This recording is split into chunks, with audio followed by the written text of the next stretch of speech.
Washington, D.C. is packed with incredible museums, so many that visiting them all could take weeks. Today we're seeing just a few of the best, from the Declaration of Independence to real-life spy gear and even a space shuttle. Let's go!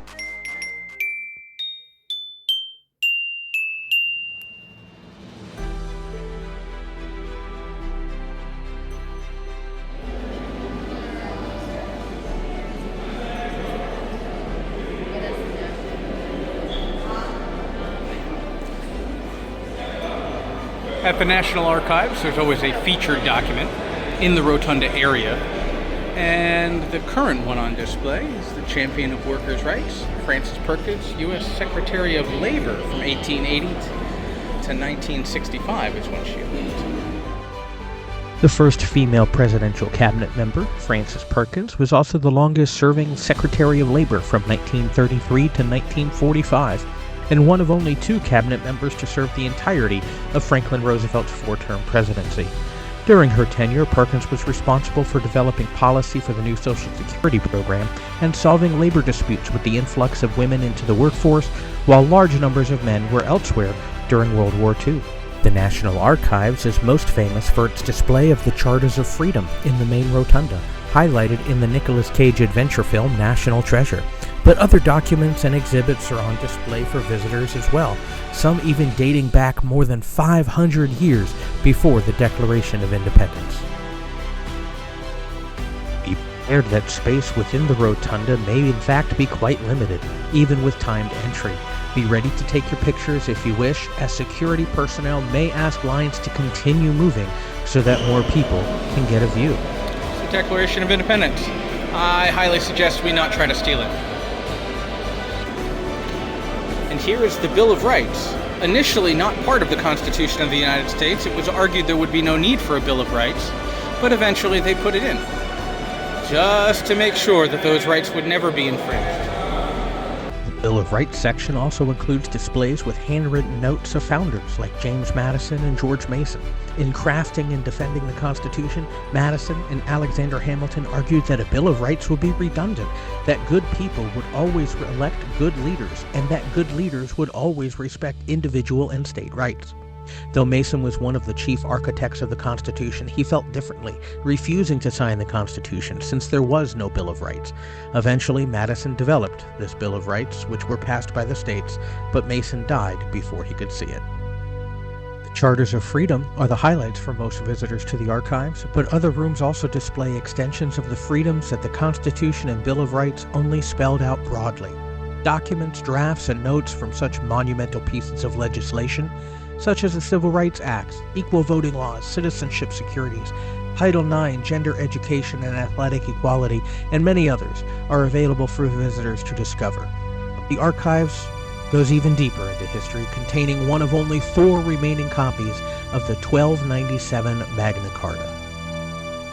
Originally written in the year 1215, the Magna Carta was a list of demands of rights and liberties by English barons against King John, who agreed to these demands of freedom in order to avert a civil war. The Magna Carta stands as the bedrock of all concepts of modern democratic government, with several components of the U.S. Constitution and the constitutions of individual states directly hearkening back to this historic agreement. Due to King John's impetuous nature, the first Magna Carta was annulled, but after his death was reissued on multiple occasions that same century, including in 1297, when King Edward I incorporated the 1225 version officially into English law. Only 4 copies of both the 1215 and 1297 versions remain in existence, including this one here at the National Archives. Just across from the National Archives is the National Gallery of Art. While those with little ones may not find art galleries to be of much interest, an outdoor extension of this museum is a sculpture garden, offering several large and unique art pieces for guests of all ages to find visually striking.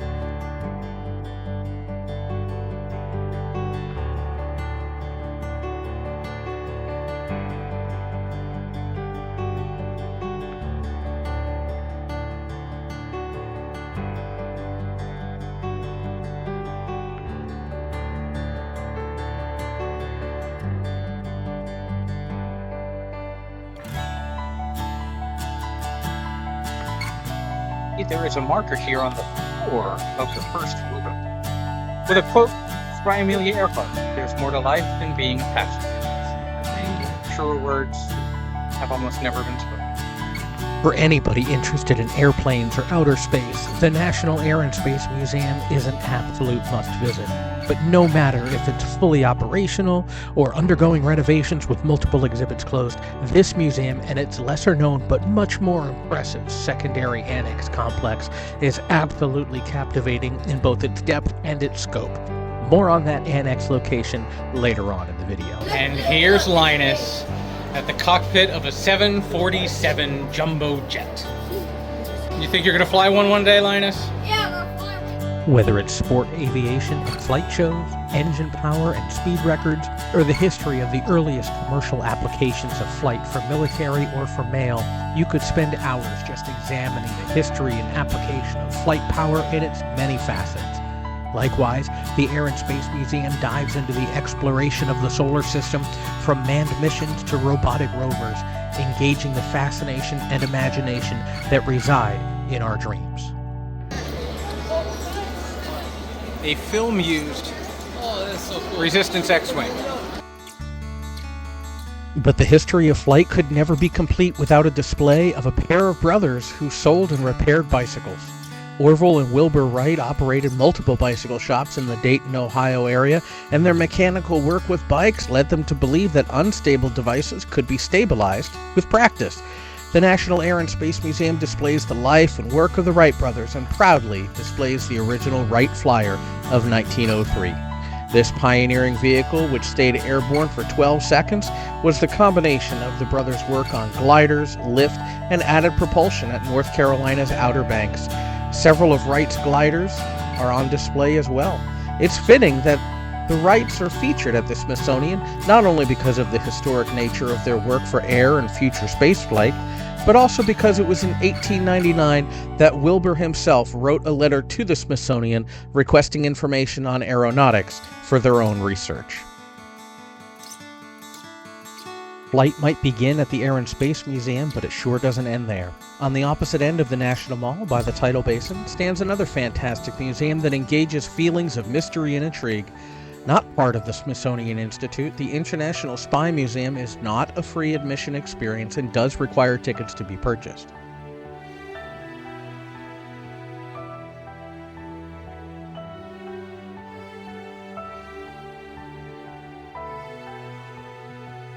Not only can visitors see actual tools used by spies, including CIA kits and camera tools, but numerous exhibits highlight the use of espionage throughout the centuries. Whether it's encrypting messages for Alexander the Great, or the mind games of JFK and Khrushchev, or the roles of spies by George Washington, and the mysteries of ancient ninja stealth, this museum does a fantastic job of covering history, but also making it come alive. Visitors can physically manipulate decoding and encryption displays to see how secret information can be transmitted, and an interactive game proved quite popular, as visitors received their own unique code words, missions, portfolios, secret information, and tasks, requiring different types of spy tools to accomplish their mission. And in another place, kids can even climb in the air ducts.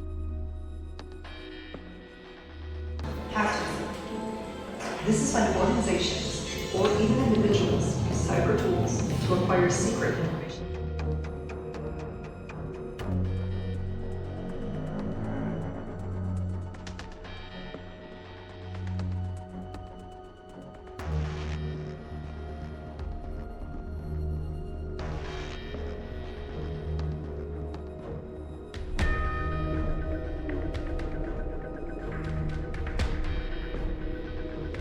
Exploring the world of espionage also brings visitors face to face with real and true stories of double agents working both sides against each other, and even a story about how terrorist group activities were thwarted by working with a local laundromat to expose chemical residues on clothing articles.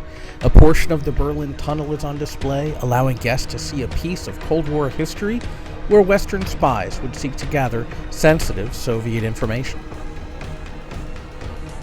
In addition to the wide range of displays, the Spy Museum deserves a lot of credit for also bringing to light the role of government propaganda to cover or hide its own espionage from its citizens, and also highlight some of the disasters that have occurred due to a failure of spy networks to root out impending attacks. The International Spy Museum transitions nicely from multiple displays about all facets of espionage to both hands-on displays and interactive spy games, and then moves to the role of spies in pop culture and movies. The most famous spy franchise also takes center stage: Bond. James Bond.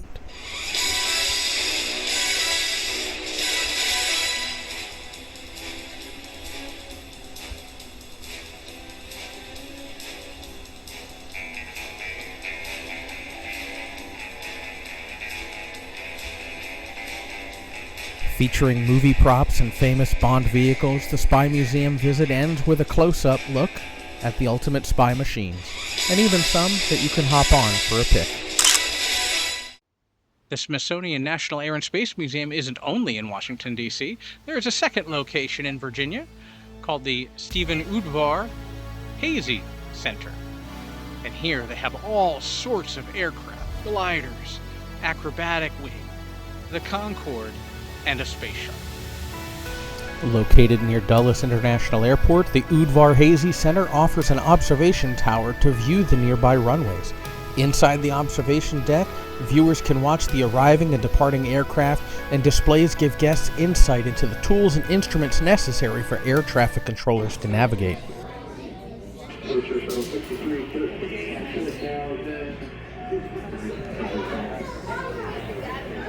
Plus, you can even listen to a live feed of air traffic control.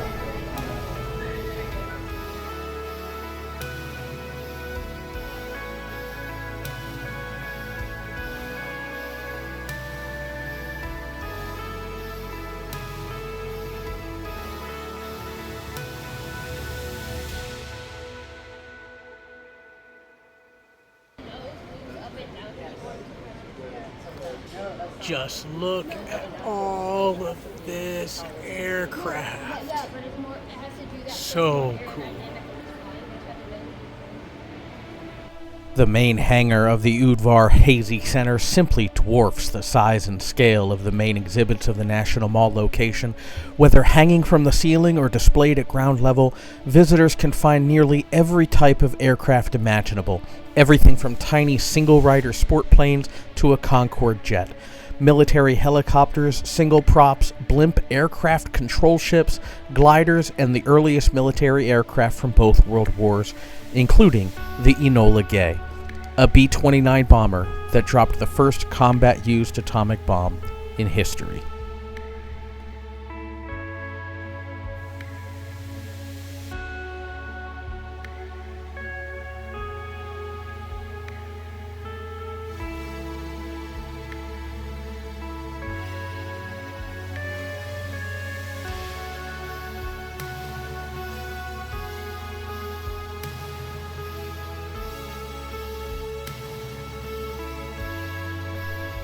The Udvar Hazy Center even has a restoration hangar with multiple observation decks for viewers to see aircraft restoration at work.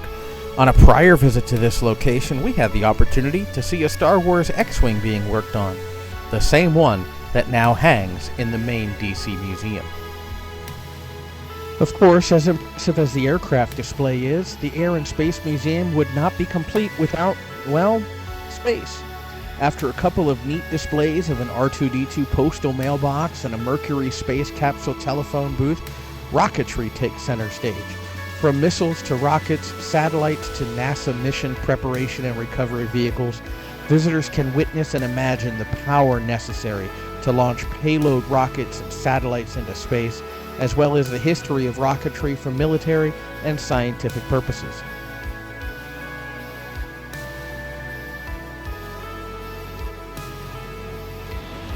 Here we have 1/15th scale models of rockets launched off into space throughout the decades. And then if we turn around, we have the Discovery, full scale, original. Other than the sheer size of the space shuttle, one other fascinating aspect of seeing it up close is to see not only the scars of space travel and re-entry through the atmosphere, but also the markings on every tiny little piece, being numbered and cataloged for identification purposes, particularly since the shuttle orbiters were built for functional design with no real concern for aesthetics. Through a camera lens or a TV screen, what looks like a simple white and black shuttle is composed of parts and panels with markings that are only seen up close. And that brings us to the end of our journey through some of Washington, D.C.'s most incredible museums, finishing here with the awe-inspiring Space Shuttle Discovery. From the original Wright Flyer to Apollo 11 and now to this engineering marvel, it's amazing to see just how far we've come. But of course, this is just a glimpse of what Washington, D.C. has to offer. There's dozens of amazing museums here in the city, and you'd need weeks to see them all. But whether you're here for history, science, or something unexpected, there's something for everyone. Which of these museums would be at the top of your list, or is there another hidden gem that you'd recommend? Let us know in the comments, and if you enjoyed this adventure, be sure to like and subscribe for more travel tips and itineraries. Up next, we'll be uncovering some of DC's lesser-known treasures, so stay tuned.